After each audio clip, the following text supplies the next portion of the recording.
Et elle va lire ensemble avec nous. Tu prends le micro, tu lis à haute voix.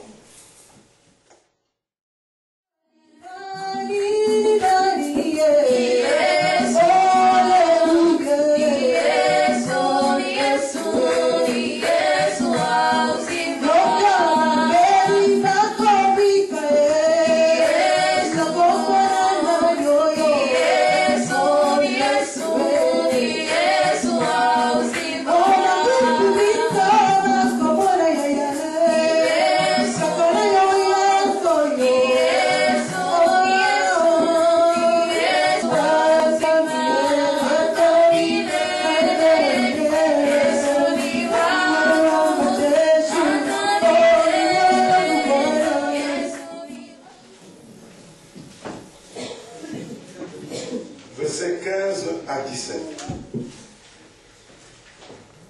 Marc chapitre 16, versets 15 à 17. Je vais demander à la sœur de se lever et elle va lire ensemble avec nous. Tu prends le micro, tu lis à haute voix. Marc 16, 15 à 17, je lis la parole de Dieu. Puis il leur dit, allez partout dans le monde et prêchez la bonne nouvelle à toute la création. Celui qui croira et qui sera baptisé sera sauvé, mais celui qui ne croira pas sera condamné. Voici les miracles qui accompagneront ceux qui auront cru. En mon nom, ils chasseront les démons, ils parleront de nouvelles langues. Ils saisiront des serpents. S'ils boivent quelques breuvages mortels, il ne leur fera point de mal. Ils imposeront les mains aux malades et les malades seront guéris. Alléluia. Alléluia. Je veux que vous soyez vraiment attentifs pour ce que je vais vous dire aujourd'hui. Parce que il y a un bon moment que j'ai commencé mon ministère et je peux vous dire que ma manière de travailler dans le Seigneur étonne parfois certaines personnes. Beaucoup de gens, au départ, après avoir entendu qu'il y a eu un ministère qui s'est ouvert, ces gens-là étaient venus rapidement dans la précipitation parce qu'ils voulaient réellement travailler avec moi. Mais laissez-moi vous dire qu'après avoir travaillé pendant un certain moment avec ces gens-là, ils ont compris que je ne travaille pas comme ils attendaient, c'est un plan d'action. Dans ces plans, Christ devrait d'abord appeler les gens, les former et ensuite leur donner aussi l'opportunité d'aller faire ce que lui avait comme objectif de faire. Jésus-Christ avait une mission.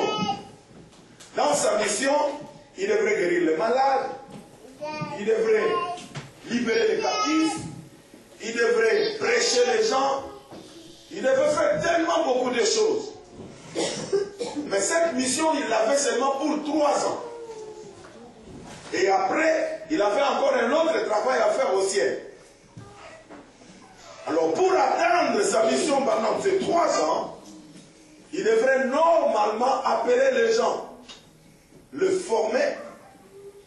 Après, il devrait leur confier une mission, c'est-à-dire à leur tour, qu'ils fassent aussi ce que lui, il avait fait. Mais ici, nous sommes dans ces textes, nous lisons maintenant les livres de Marc.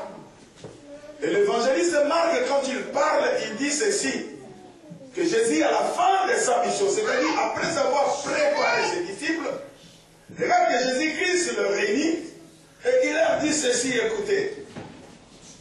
Il dit, allez, faites de toutes les nations mes disciples. En disant allez, le verbe aller, c'est un verbe d'action. C'est-à-dire la mission n'était plus de rester sur place. Il devrait sillonner la ville, sillonner les contrées, passer par des nations pour emmener cet évangile parce que la mission est que la dernière personne soit sauvée. Alléluia. Amen. Voilà ce que Jésus-Christ avait comme mission de faire. Et ayant donné cet ordre à ses disciples, dans cet ordre, il y avait tellement de recommandations à l'intérieur. Mais c'est là que je voudrais un peu parler aujourd'hui. Mais pour commencer, je vous ai dit que si vous me regardez bien, vous verrez que je ne sais pas le Seigneur comme tout le monde le sait. Alors, quelle est la différence qui existe entre ma manière de faire et la manière des autres? C'est là où nous allons comprendre. Je disais que beaucoup de gens sont venus. Cette église a 3 ans actuellement. Et nous avançons vers le 4e année. Quand bientôt on va atteindre 5 ans de ministère. Combien de personnes qui ont quitté d'autres églises, qui sont venues dans cette église, mais leur problème, après avoir fait 1 année, et d'autres ont fait 2 ans, la chose qu'ils attendaient, ils ne l'ont point su. Et n'ayant pas réussi ce qu'ils attendaient, ils se sont découragés. Et ils ont commencé à donner des raisons. Ah, parce que ceci ne marche pas, parce qu'il y a ceci, parce qu'il y a cela. Et en fin de compte, il y a eu le conflit. Ces gens ont choisi leur chemin et nous avons continué ensemble avec vous. Mais si aujourd'hui je ne vous explique pas comment est-ce que nous pouvons travailler, parce que nous avons fait un choix par rapport à la manière dont l'évangile a été prêché à ceux-là qui nous ont précédés. Nous ne faisons pas comme les autres, comme tout le monde. Nous avons une ligne de conduite. C'est comme ça aussi que le Seigneur ne nous laisse pas. Et je veux vous léguer cette affaire. C'est-à-dire, je veux aussi, si je suis en train de vous prêcher, que le jour où je ne serai pas là, que vous continuez à servir de cette manière. Parce que c'est comme ça que j'ai été prêché. Et c'est comme ça aussi que l'évangile peut avoir une force et une puissance. Alléluia. Si nous lisons, pour comprendre ce que je suis en train de vous dire, prenons le livre de 1 Thessaloniciens, chapitre 2, versets 8 à 11.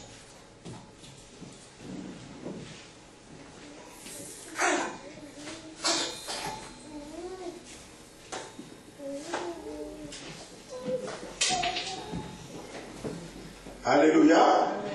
Et nous allons d'abord nous arrêter au verset 8 parce que c'est là où se trouve la pensée d'aujourd'hui. Je vais lire. Ici, l'apôtre Paul parle aux Thessaloniciens, il leur dit ceci. Nous aurions voulu, dans notre vive affection, pour vous, non seulement vous donner l'évangile de Dieu, mais, je vous ai dit que quand une personne est en train de te parler, et si tu entends le mais sortir, faites très attention à ce qui vient par suite. Alléluia. Ici, l'apôtre est en train de dire, nous aurions voulu dans notre vive affection pour vous. Il dit non seulement vous donner l'évangile de Dieu, mais encore notre propre vie. Tant vous nous étiez devenus chers. Je vais d'abord commencer par là. C'est là aussi que je vous ai dit que si vous me suivez très bien, vous verrez que je ne sais pas comme tout le monde. Je vais vous expliquer ça. Et je veux aussi que vous ne serviez pas le Seigneur comme tout le monde sert. Ici, l'apôtre Paul, qui était l'apôtre Paul? L'apôtre Paul, c'est une personne que Jésus-Christ a rencontrée de la même manière qu'il vous a rencontré. Quelqu'un peut dire Amen. Amen. Vous savez très bien que l'histoire nous apprend que Paul marchait, il s'est rendait à Damas. Et d'un coup, comme ça, il était ensemble avec ses copains pour aller persécuter l'église. Et Paul a rencontré Jésus-Christ. Le Seigneur lui a demandé pourquoi me persécutes-tu. Ce jour-là, Paul était né de nouveau. Il a accepté le Seigneur. Il s'est engagé à suivre les orientations que le Seigneur lui a données. Et c'est là quand il a grandi. Il s'est décidé de servir le Seigneur, non pas comme d'autres personnes le servaient. Quelqu'un veut dire Amen. Et après avoir atteint normalement ce niveau-là, c'est-à-dire la stature parfaite, Paul nous conseille maintenant à notre tour. Il dit, soyez mes imitateurs. Comme moi je suis l'imitateur de qui? De Christ. Si Paul, c'est là où nous nous posons la question. Si Paul était devenu l'imitateur de Christ, de quoi Paul a-t-il imité Christ? Amen. C'est là où il y a une question. Or, était l'imitateur de Christ, et Paul nous demande maintenant à notre tour d'être ses imitateurs. De quoi Paul a-t-il imité Christ? La parole de Dieu déclare que des riches qu'il était, il s'est fait pauvre à cause d'eux. Alléluia. Est-ce que Jésus-Christ était pauvre? Non. Christ n'était pas pauvre. Parce que si nous, qui sommes venus de dehors, nous disons aujourd'hui que l'or et l'argent nous appartiennent. Parce que ça appartient à le Père, ça nous appartient. À combien plus forte raison Jésus-Christ pouvait dire que l'or et l'argent m'appartiennent? Voyant que cet homme qui est venu dans ce monde, qui était pauvre, il n'avait rien, en regardant comme ça. Mais quand il voyait une personne qui n'a rien, il faisait tout pour donner à cette personne la chose que cette personne a besoin, alors que lui, il pouvait en avoir aussi besoin. Il ne voulait pas voir quelqu'un malade, il apportait la guérison. Il ne pouvait pas voir quelqu'un qui est dans la faim, il leur donnait à manger. Il ne pouvait pas voir des gens qui étaient possédés, il leur délivrait. Et pourtant lui-même, si vous allez dans la banque, vous ne pouvez pas trouver quelque chose, c'est un petit centime. Et là, le Seigneur voulait nous apprendre, parce que quand lui-même, il osait dire, cherchez premièrement le royaume et la justice de Dieu, il voulait nous dire que tout ce que l'on cherche sur cette terre, cela passera un jour. À quoi bon de s'éterniser à continuer à chercher le vent? Alléluia. Alléluia. Attention. L'apôtre Paul, ici dans ce texte, il dit ceci. Il s'adresse maintenant aux Thessaloniciens. Il leur dit, quand nous sommes venus à Thessalonique, ou quand nous vous avons envoyé cette lettre, ou fait parvenir cette lettre à Thessalonique, il dit, nous ne sommes pas préoccupés seulement à vous envoyer l'évangile, c'est-à-dire à prêcher la parole. Ce n'était pas seulement la parole seulement, mais il a dit, nous vous avons donné aussi notre propre vie. Je ne sais pas s'il y a quelqu'un qui comprend ce genre de vie. Il y avait d'abord la parole. Pourquoi la parole? Parce que la parole, c'est le témoignage de Christ. Ils étaient ensemble avec le Seigneur. Tout ce que le Seigneur faisait, ils voyaient. Tout ce que le Seigneur faisait, ils adaptaient. Alors, ils avaient reçu un message par rapport à la manière dont Jésus-Christ vivait. Et c'est ça, quand ils partaient pour prêcher la parole, ils parlaient à ces gens-là de Jésus-Christ. Ça, c'était une bonne chose. Mais il y en avait encore une autre, ça ne se limitait pas. Parce que Paul dit, si nous sommes arrêtés seulement au niveau de vous donner l'évangile de Christ, bien aimé, sachez-le très bien que vous les hommes serez toujours aujourd'hui dans le monde, parce qu'il était nécessaire que nous vous donnions aussi notre propre vie. Cela veut dire quoi? Notre témoignage à nous. Dieu t'envoie aller prêcher Liège. Dieu t'envoie aller prêcher Cologne. Dieu t'envoie aller prêcher Bruxelles. Va à Paris. Va en Hollande. Va à Londres. Si tu pars, tu amènes l'évangile, tu as la Bible, c'est bon. Mais n'oublie pas, il faut amener aussi ton témoignage à toi, c'est-à-dire ta vie. Est-ce que vous me suivez avec attention? Mais quand Jésus-Christ parlait du témoignage, ou Paul, quand il parlait que nous vous avions donné aussi notre vie, de quoi descendons sur ces versets-là. Et nous allons comprendre. Verset 9. Quelqu'un peut se lever et lire au verset 9 avec force.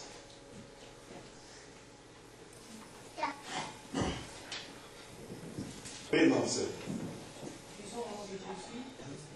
Vous vous rappelez, frères, notre travail et notre peine, nuit et jour, pour mettre à charge à l'aucun de vous. Nous vous avons prêché l'évangile de Dieu. Allez-y.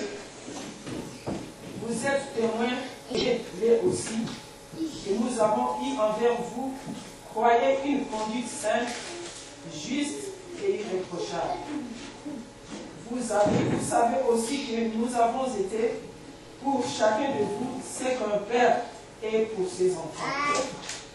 Vous exhortant, vous consolant, vous conjurant de marcher d'une manière digne de Dieu qui vous appelle à son royaume et à sa gloire. C'est pourquoi nous rendons continuellement grâce à Dieu de ce qu'en recevant la parole de Dieu que nous vous avons fait entendre, vous l'avez reçu. Comment dirais-je,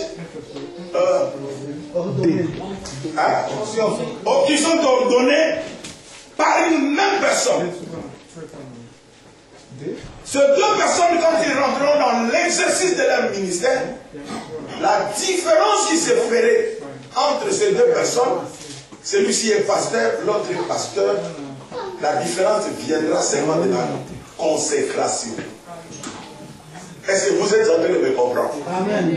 Ce n'est pas le fait que puisque lui, on lui a mis de l'huile d'olive, et moi, on m'a mis par exemple l'huile créasol, c'est comme ça que moi, l'onction ne se manifeste pas. Non.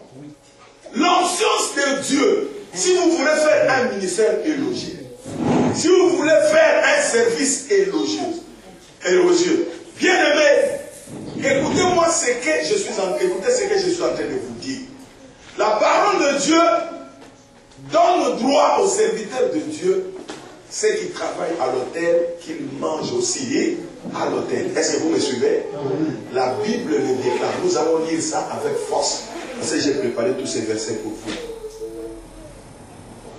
Il n'est pas mauvais à un serviteur de Dieu de se nourrir de l'évangile, parce qu'il est dit que celui qui travaille à l'autel mange à l'autel.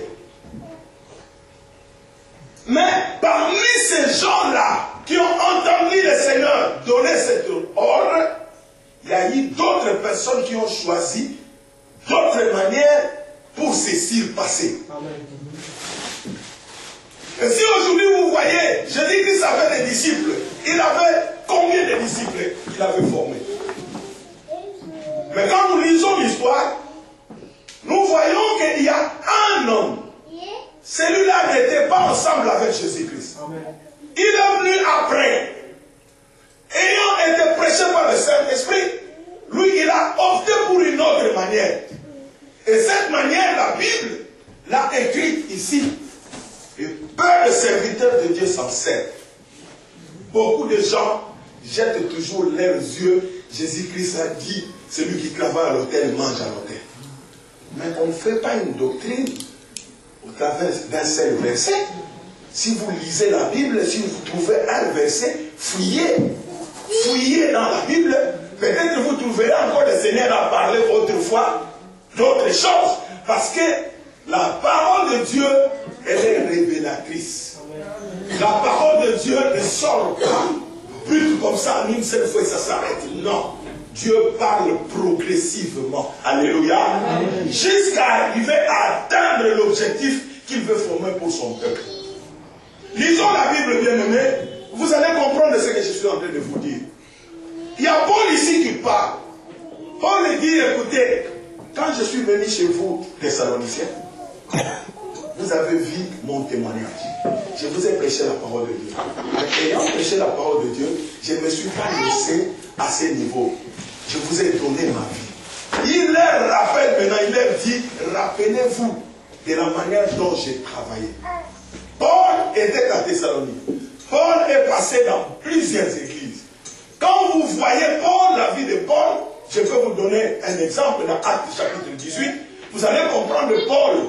Il est arrivé quelque part ensemble avec Priscilla. Et le mari de Priscilla, c'était qui? On ne sait pas. Priscille. Le mari de Priscilla, c'est Aquilas. Mais quand ils ont habité ensemble dans la même maison avec Aquilas et Paul, chez eux, ils fabriquaient des tentes. Ils fabriquaient des tentes. Et Paul n'avait pas dit, puisque vous fabriquez des tentes, moi je suis envoyé pour l'évangile, moi je vais aller seulement prêcher la parole. Mais il savait qu'au-delà de la parole, il devrait aussi donner sa vie. C'est-à-dire sa sueur devrait aussi tomber pour que l'évangile puisse aller de l'avant. Pourquoi? Parce qu'il savait qu'un jour, Jésus-Christ réunissant ses disciples, il les avait recommandés. Je vous donne l'ordre aujourd'hui. Allez faire de toutes les nations les disciples. Prêchez la bonne nouvelle. Mais là où vous partez, si vous trouvez une personne qui vous reçoit, dormez dans sa maison. Mangez ce qu'il vous donnera. N'amenez rien. Est-ce que vous me suivez? Amen. Pourquoi? Parce que Jésus-Christ savait très bien que là où ils vont, on va les prendre en charge. Lisons la parole. Peut-être vous direz, pasteur est en train d'inventer des choses. Lisons la parole. Matthieu chapitre 10, verset 5 à 13. Matthieu. Nous sommes dans les évangiles.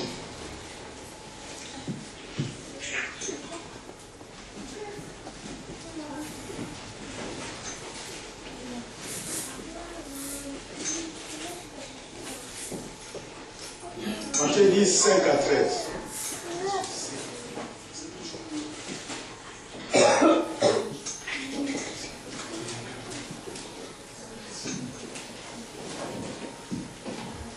Vraiment l'idée. Si, cela veut dire que n'allez pas faire payer l'évangile là où vous partez.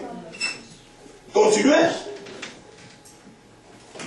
Ne prenez ni or, ni argent. C'est-à-dire le Seigneur allait toucher le cœur de personnes qui allaient les recevoir pour leur donner une place à dormir, pour pouvoir à leurs besoins. Mais ici, nous sommes au début de la mission. Parce que si vous suivez bien les Écritures, vous allez trouver que Jésus-Christ dit n'allez pas à Samarie. Est-ce que vous comprenez? Or, l'évangile a été prévu pour que toutes les nations, c'est-à-dire l'humanité tout entière, soient sauvées. Mais quand le temps où l'humanité tout entière était arrivée, c'est-à-dire pour que les Congolais soient sauvés, pour que les Togolais soient sauvés, pour que les Angolais soient sauvés, pour que le Belge soit sauvé, pour que les Allemands soient sauvés. Quand ce temps-là est arrivé, ceux-là qui avaient réussi cette mission devraient vraiment faire attention. Parce que c'est dans le livre de Luc, chapitre 22, on m'apprenait Luc 22, verset 35 à 37. Matthieu, nous venons d'entendre que Jésus-Christ dit à ses serviteurs, vous avez reçu la mission maintenant, allez-y, prêchez la bonne nouvelle, mais n'amenez rien. Parce qu'on vous prendra en charge.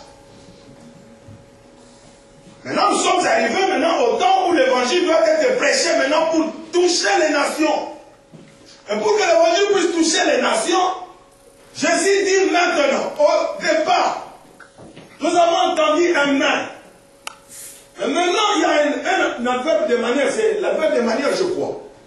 Maintenant, vous devez faire attention quand une personne te dit maintenant. Et ici, Jésus-Christ a dit, vous avez entendu, je vous ai envoyé. Et quand vous êtes parti, vous avez manqué de quelque chose? Non. Mais maintenant, il dit maintenant, que c'est lui qui a quelque chose, amen. C'est-à-dire, le premier ordonnance, ça tombe ou ça ne tombe pas? Alléluia. Est-ce que le premier ordonnance tombe ou ça ne tombe pas? C'est-à-dire, ici, on commence maintenant à leur présenter une autre manière de servir. Au départ, ce sont des gens qui vous prenaient en charge. Maintenant, pourquoi Jésus-Christ a dit maintenant, et Paul l'a compris? Parce que Paul, disant à Timothée, il dit, Timothée, sache que dans les derniers temps, dans les derniers moments, il y aura des temps difficiles. Puisqu'il aille jusqu'à la fin, il te dit à toi qui es formé, il te dit, amène maintenant ta bourse. Alors c'est là où Paul a compris. D'où viendra ma bourse si je ne travaille pas? Alléluia. C'est là où Paul a compris. Je ne peux pas être derrière les enfants de Dieu. S'il me donne, que Dieu soit glorifié. Mais s'il ne me donne pas, j'ouvre ma poche. Pourquoi? Parce que l'évangile ne peut pas s'arrêter. Bien-aimés frères et sœurs dans les Seigneurs, aujourd'hui nous avons deux catégories de serviteurs de Dieu. Ceux-là qui servent le Seigneur en se servant de Matthieu chapitre 10, c'est-à-dire des gens qui ont refusé l'évolution de la parole. Pour eux, non, Jésus-Christ a dit, celui qui travaille à l'autel mange à l'autel. Alors vous pouvez nous supporter. Est-ce que vous me suivez? Mais il y a d'autres qui ont entendu cet appel. Ils se sont dit, le Seigneur a ajouté encore quelque chose. Il a dit maintenant. Puisque le maintenant est arrivé, je dois vérifier dans ma maison. Est-ce que je n'ai rien moi aussi? Parce que autrefois, pour que l'évangile puisse y aller, je partais et on me donnait là-bas. Mais maintenant, le temps est devenu difficile. Et Paul a même expliqué, les gens deviendront égoïstes. Et il y aura même des gens qui deviendront ennemis des gens de bien. Ça dit quoi? Tu as un ami, tu as une sœur, vous êtes chez vous à la maison, l'homme de Dieu, ou ton frère vient, qui t'amène l'évangile, tu veux entrer dans la chambre pour aller chercher quelque chose, toi tu as envie, mais tu vas entendre ton ami dire, oh, tu veux faire quoi toi aussi? Oh non, je vais donner 20 € à l'homme de Dieu pour qu'il mette de l'essence. Et comme c'est une personne qui est parmi les gens qu'on appelle les ennemis des gens de bien, c'est-à-dire les ennemis de ceux-là qui font du bien, qui sont dans le monde, il te dira, oh, souviens-toi, tu connais la chaussure là que je t'avais dit. On l'a soldé à 20 €. C'est vrai, hein? Eh bien, je suis passé par là, ça reste ici, père. Mais allez, je ne sais pas, peut-être, il y en a que toi. Tu voulais faire un geste, mais tu ne le fais pas. Mais malgré que tu ne l'as pas fait, l'évangile de Christ ne peut pas s'arrêter. Parce que toi, dans ta prière, tu diras au Seigneur, Seigneur, je n'ai pas prolongé ma route parce que je n'avais pas 5 €. Non. Si tu as 5 € chez toi à la maison, voilà l'évangile. Fais-les sortir pour que l'évangile de Christ puisse aller de l'avant. Et l'homme qui le fait, il ne perd rien. L'homme qui le fait, bien aimé, vous ne vous souvenez pas et vous ne comprenez pas comment Dieu agit. Vous ne savez pas ce que Dieu nous réserve. Croyez-vous que ceux qui ont servi le Seigneur comme des gens comme les Paul, les Pierre, le Matthieu, les Philippe, tous ces gens-là sont morts aujourd'hui, décapités, brûlés au feu, tous ces gens sciés, pendus. Est-ce qu'ils l'ont fait pour rien? Ils l'ont fait pour rien. Avez-vous pas lu dans la Bible que Dieu a mis des petits trônes à côté de là où Jésus-Christ est assis? Et n'avez-vous pas entendu que dans la Bible il est écrit, heureux ceux-là qui ont versé leur sang à cause de l'évangile?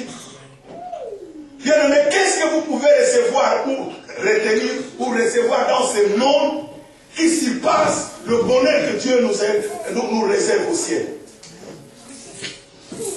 Ces gens-là étaient des gens de la terre.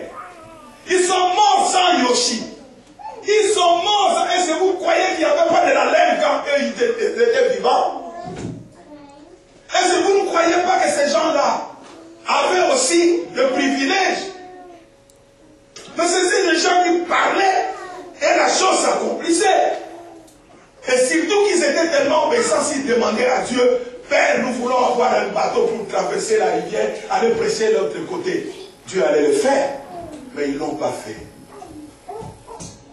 Et qu'est-ce qu'ils faisaient? Ils faisaient leurs petits travaux. Paul, pour lui, parce que je prends son exemple, il construisait des tentes. Il fabriquait des tentes et il les vendait pour pouvoir à ses besoins. Nous allons lire encore un verset et vous allez comprendre ce Corinthiens, chapitre 9 à partir du verset 7 au verset 18. 1 Corinthiens, chapitre 9 à partir du verset 7.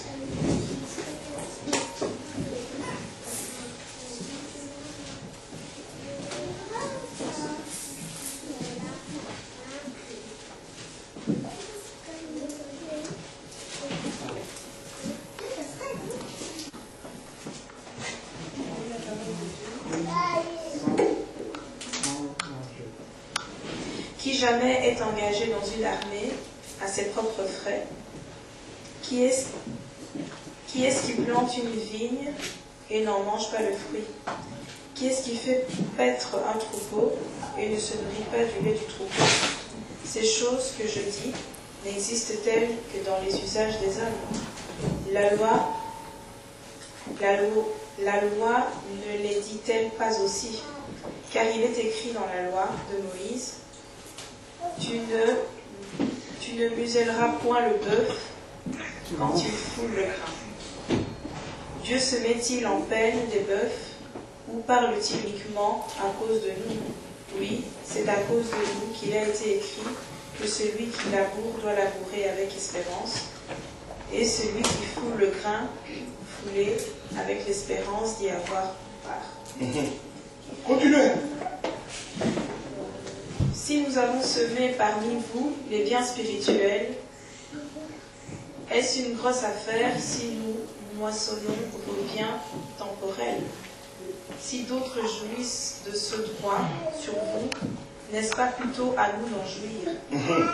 Mais nous n'avons point usé de ce droit, au contraire, nous souffrons tous, afin de ne pas créer d'obstacle à l'évangile de Christ. Arrête-toi là et reste là. Bien-aimé, écoutez un peu le raisonnement de cette personne. Il dit dans la loi, la parole déclare qu'on ne pouvait pas museler, c'est-à-dire fermer la bouche du bœuf qui laboure.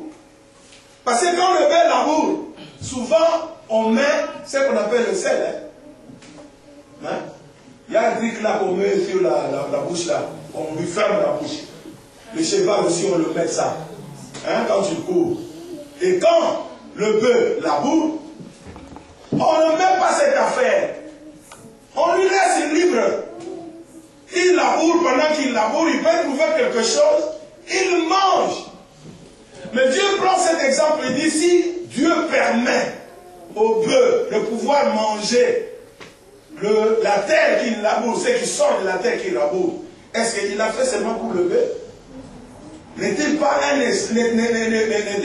exemple que Dieu est en train de donner pour nous?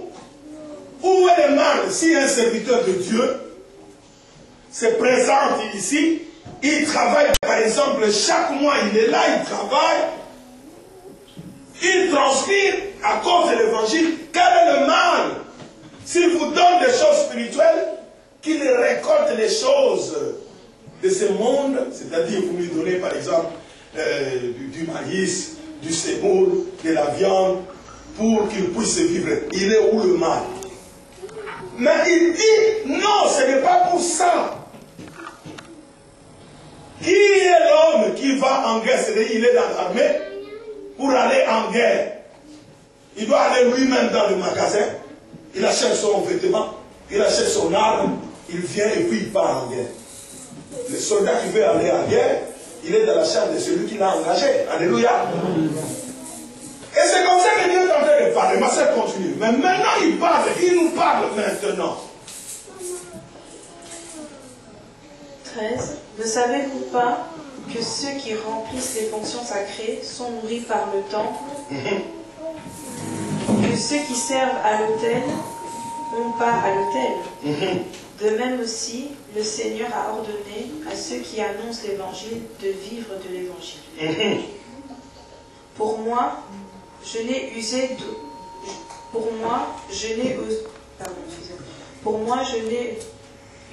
d'aucun de ces droits, et ce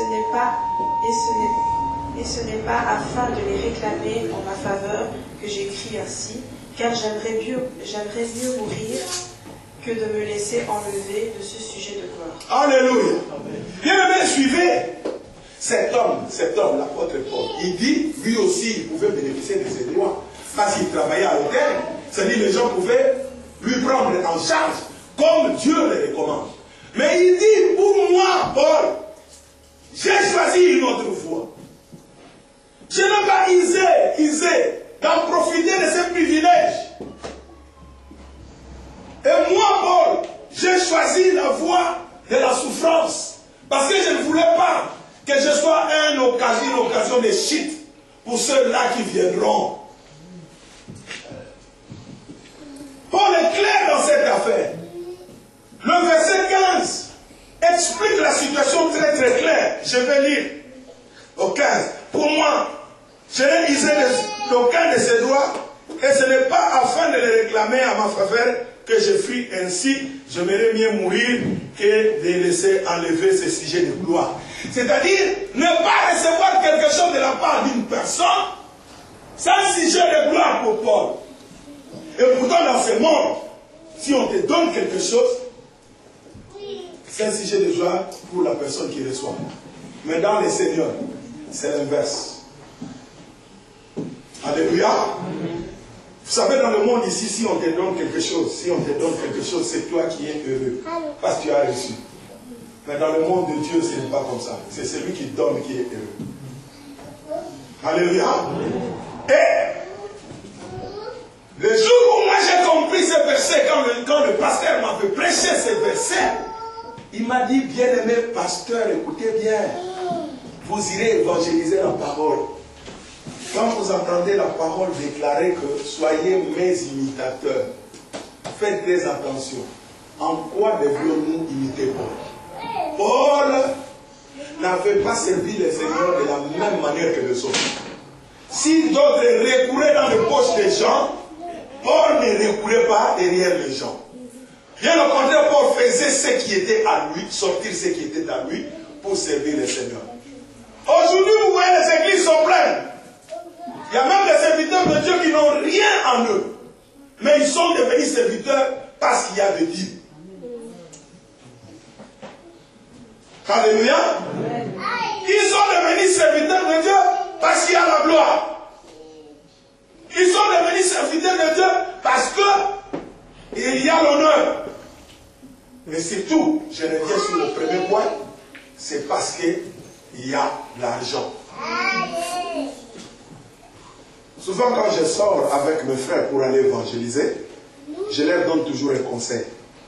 Et quand on m'appelle par exemple pour une personne qui veut recevoir Jésus-Christ, on le prêche la parole, on prêche, il accepte le Seigneur, c'est ce que moi je fais. Il accepte le Seigneur, en sortant on m'amène toujours des enveloppes. C'est comme ça que ça se fait. Ah pasteur, attendez un moment. Et en sortant vous voyez l'enveloppe qui vient passer. Acheter même de l'essence. Et je l'ai toujours refusé. Je le refuse pourquoi? Parce que j'ai entendu très bien dans mes oreilles. Tu as reçu gratuitement, donné aussi gratuitement. Si tu veux me donner, moi je ne refuse pas.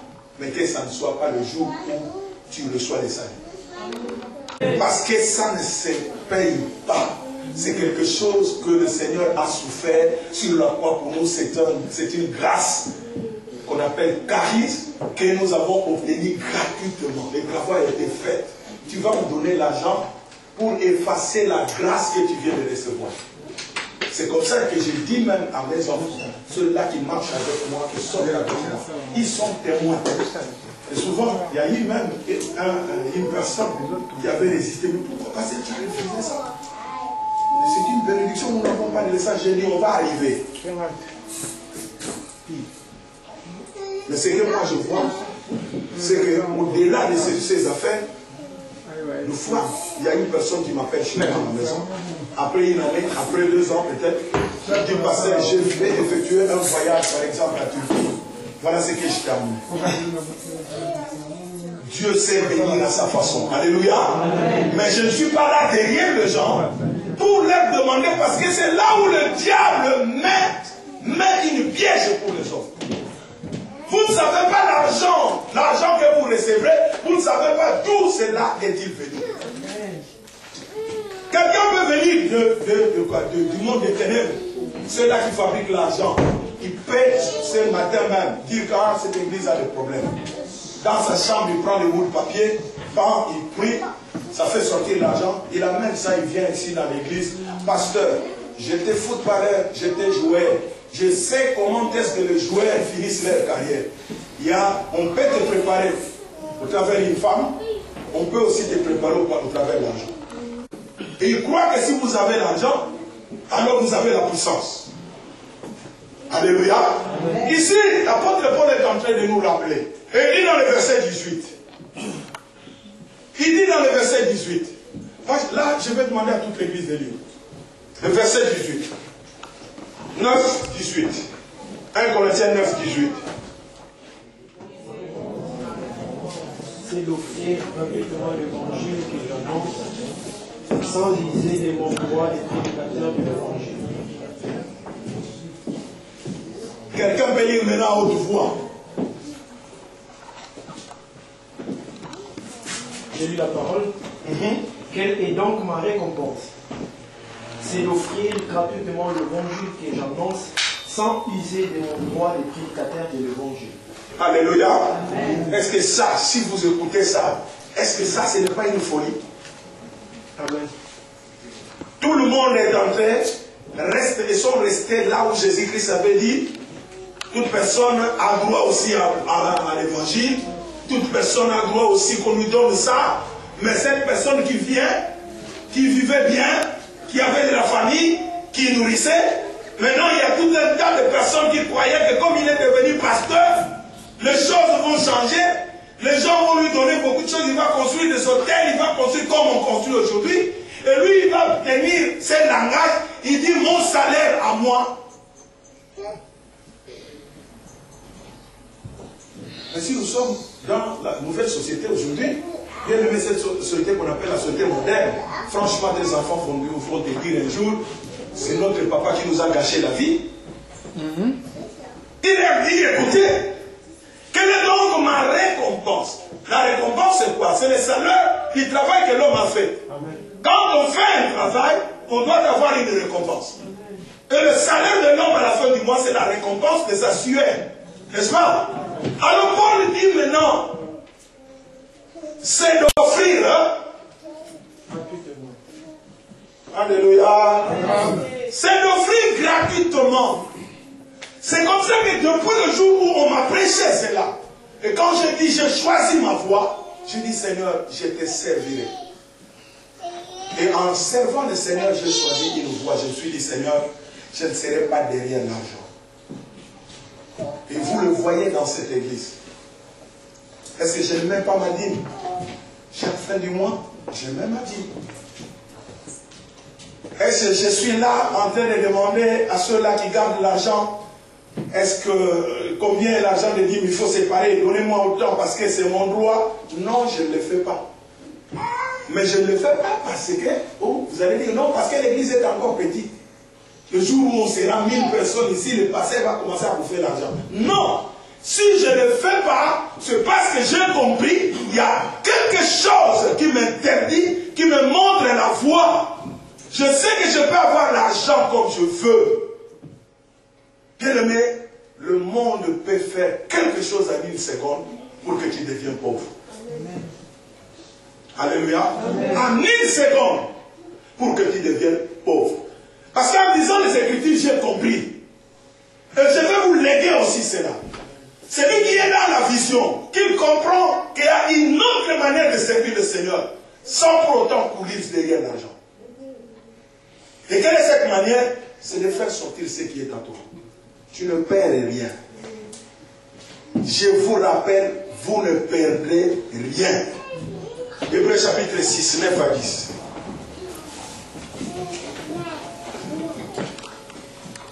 Juste,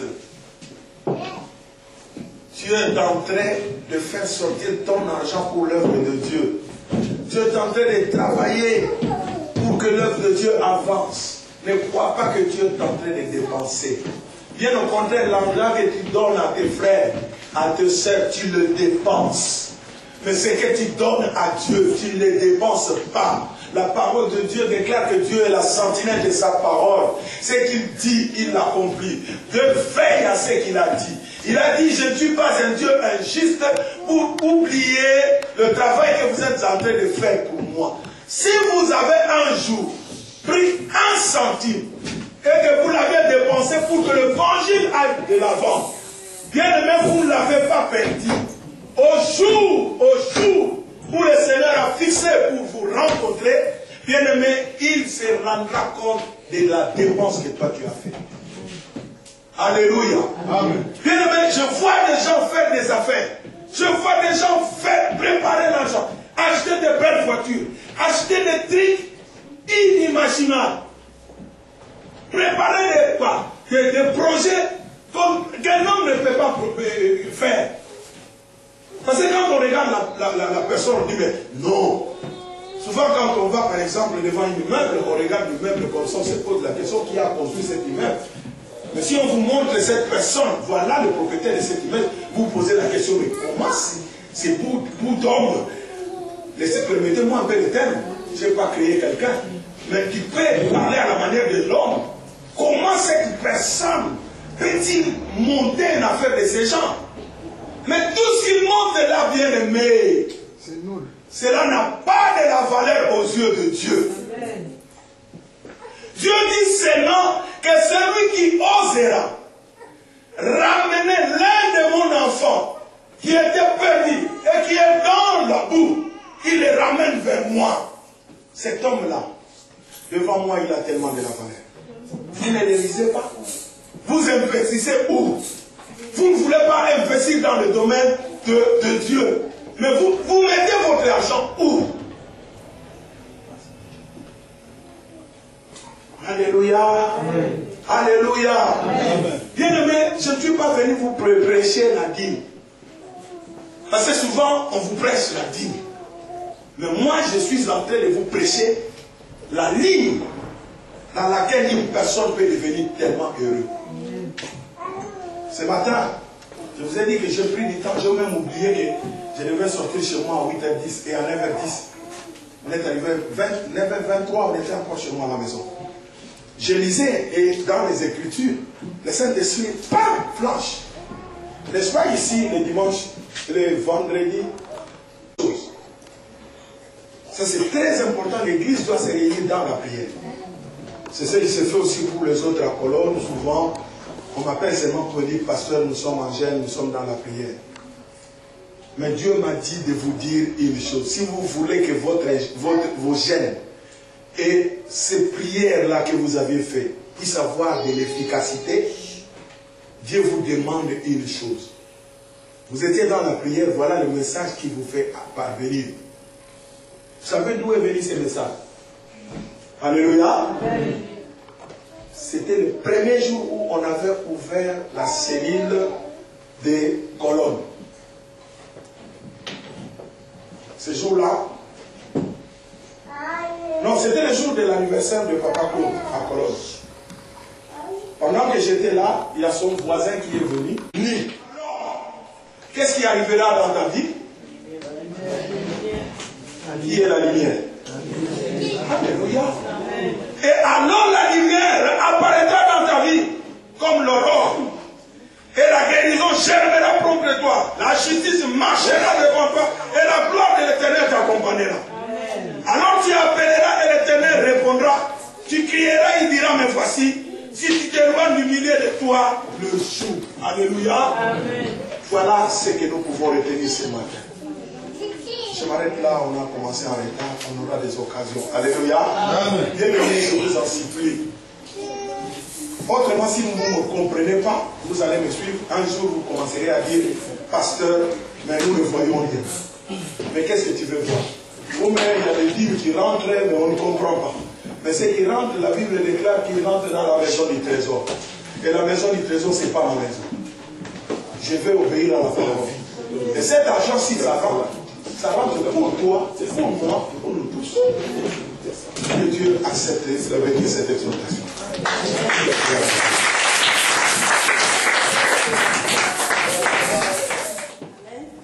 Nous sommes venus manger. Tout le monde a compris que tu dois revoir ta vie, savoir pourquoi Dieu ne te parle pas. Dieu parle même aux enfants, aux petits-enfants. Je ne cesse de témoigner tel que j'en avais vu à l'internet. Un enfant de 8 ans à qui Dieu a parlé toute la nuit de tous les livres d'Apocalypse. Amen. Donc Dieu doit nous parler. Il doit parler même à nos enfants. Nous devons sanctifier nos enfants. Alors ce que Dieu a révélé au pasteur, ce n'est pas nouveau. Parce que ce n'est pas nouveau parce que durant la semaine, Dieu nous l'a révélé. Et j'ai demandé à Maman Lydie de faire ce communiqué à l'église. Et c'est elle qui va parler parce que moi, elle a demandé que c'est elle qui va parler.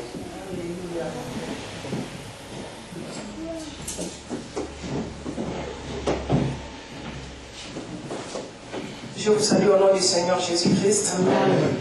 Et ça nous fait vraiment la joie et le courage d'aller encore plus de l'avant. Pour voir que quand on prie, on est en présence de Dieu. Dieu fait des choses. Ce qu'il dit à vous, il le dit aussi aux autres. C'est une confirmation que le pasteur venait de nous. Que le Seigneur vous bénisse. Et je suis fier de mon pasteur. Alléluia. Dans la semaine, le Seigneur nous a dit que chacun de nous à l'église, qu'il fasse quelque chose pour quelqu'un d'autre. Alléluia. Tel que nous sommes là, enfants, papa, maman, que chacun de nous puisse chercher quelque chose qu'il pourra faire pour quelqu'un d'autre. Et le dimanche prochain, nous voulons entendre des témoignages ici. C'est quelque chose, ça peut être quoi? Si moi, Dieu, dans ma vie, a mis des potentialités, par exemple, de visiter les gens, que je le fasse. Et c'est ma décision, je la prends, je ne vais pas la communiquer à quelqu'un. Je dis, je vais me résoudre pour cette semaine. Comme j'ai vraiment cette force de visiter les autres, je vais voir certaines familles, je m'arrange moi-même, je prie, et je choisis les familles que je vais voir. Je ne vais pas le voir pour parler de tout et de rien, mais je vais le voir qu'on se partage aussi la parole. Alléluia. Si dans ma vie, donc chacun de nous va s'examiner. Les potentialités que j'ai, je ne vais pas créer quelque chose de nouveau, mais ce que Dieu a déjà mis dans moi, dont je dois me servir. Si je suis capable à donner aux gens quelque chose, alors je rentre dans ma garde-robe, je vois quels sont les habits que je n'aime pas, que je ne veux plus utiliser. Et je veux bien les laver, bien le repasser, je le mets dans un petit sachet, et je cherche à qui je vais le donner. Je le donne, et pour moi, je suis libéré. Si j'ai à manger chez moi, et qu'il y a quelqu'un qui n'a rien chez lui, c'est ce que je vais faire. S'il faut que je vienne à l'église, avant que je ne vienne le dimanche, le Seigneur met dans mon cœur, prépare quelque chose, amène dans l'église, que les gens se servent. Si c'est vraiment ce que j'aime faire. Et le dimanche, nous sommes en train de tuer l'église de Dieu. Le bon berger, il vient pour donner la vie. Mais nous qui avons été appelés comme proviseurs, par contre, nous nous substituons en mercenaires et nous tuons les brebis qui arrivent à l'église. Alors, pour que nous puissions nous racheter, mes bien-aimés, faisons ce que le Seigneur nous demande. Amen. Amen.